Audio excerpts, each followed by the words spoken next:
اب اس پس منظر میں سوچئے ہم کہاں کھڑے ہیں،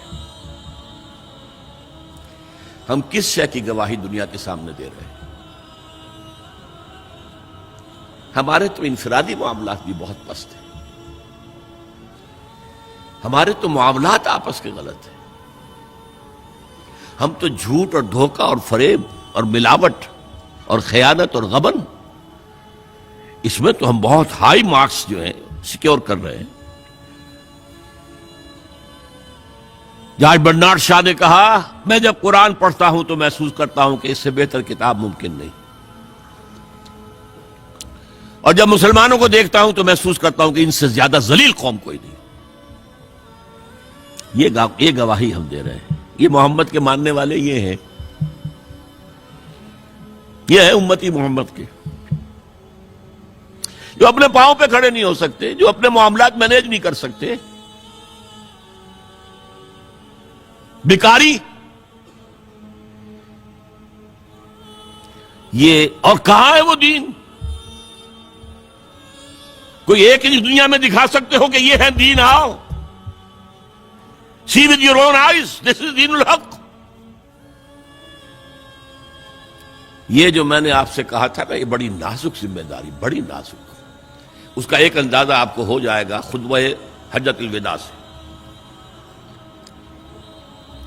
حضور نے جو خطبہ دیا، اور وہ عظیم ترین خطبہ ہے تاریخ انسانی کا، آخر میں موٹی موٹی باتوں کو پھر دہرایا۔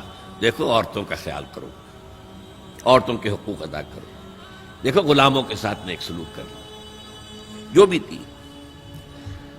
پھر آپ نے ایک سوال کیا، الا هل بلغت، لوگوں میں نے پہنچا دیا یا نہیں؟ 1.25 لاکھ کا مجمع تھا، آج سے 1400 برس قبل 1.25 لاکھ کا مجمع بہت بڑی بات تھی، بہت بڑی بات تھی، جبکہ ابھی اسلام صرف جزیرہ نمائے عرب تک محدود تھا۔ آج بھی پہلے کبھی ہو جاتے تھے 28-30 لاکھ بھی، ان مینیجیبل ہو رہا تھا معاملہ۔ اب سعودی عرب کی حکومت نے کو مینیج کیا، پابندیاں لگائی تو 20 لاکھ، یہی ہے نا 1.25 لاکھ کا مجمع۔ اور اس کا نقشہ میں دکھا دوں، ایک ایک حرف آپ 3 مرتبہ کہہ رہے تھے۔ داہنی طرف رخ کر کے کہا، وہ سنا، پھر مکبر کھڑے ہوئے ہیں، اس نے سنا اور آگے پہنچایا، اس نے سنایا آگے پہنچایا۔ لاؤڈ سپیکر تو تھا نہیں، کوئی پبلک ایڈریس سسٹم تو نہیں تھا۔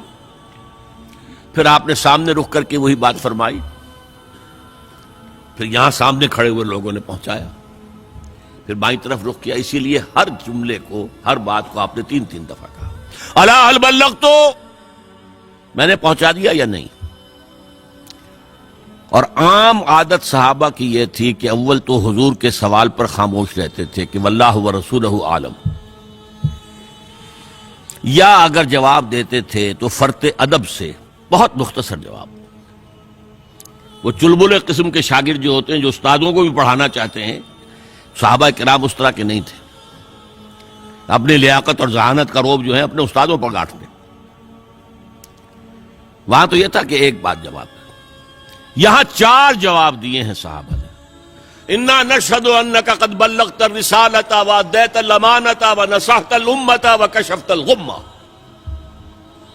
3 مرتبہ حضور نے کہا الا هل بلغت، اور 3 مرتبہ جواب آیا انا نشہد انک قد بلغت الرسالۃ وادیت الامانۃ ونصحت الامۃ وکشفت الغمۃ۔ اے نبی، ہم گواہ ہیں، آپ نے حق رسالت ادا کر دیا،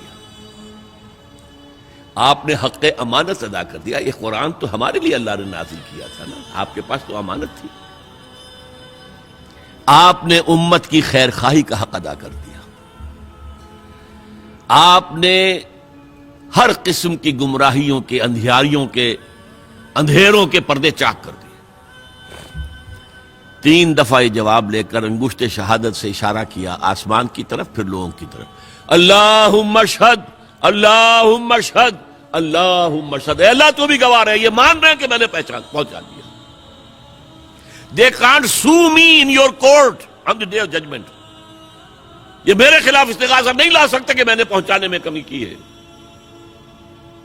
یہ مان رہے ہیں کہ میں نے پہنچا دیا. It was the sigh of relief جس کو کہتے ہیں 23 برس کی محنت شاقہ. کون کون سے مراحل آئے ہیں.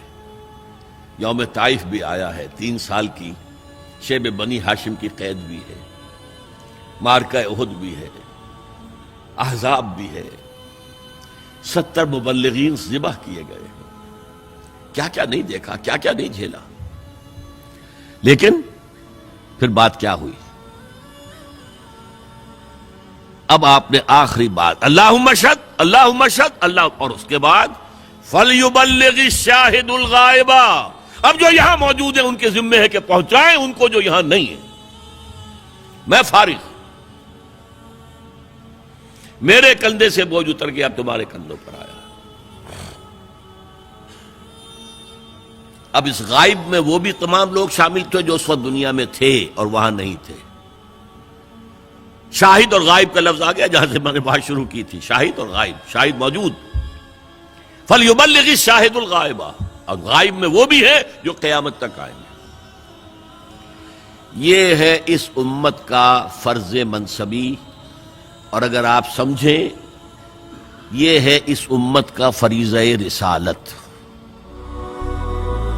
هي الحلقات تحفظني بآيات من القرآن، هي الحلقات تملأني بحب المصطفى العدنان، هي الحلقات تحفظني بآيات من القرآن، هي الحلقات تملأني بحب المصطفى العدنان.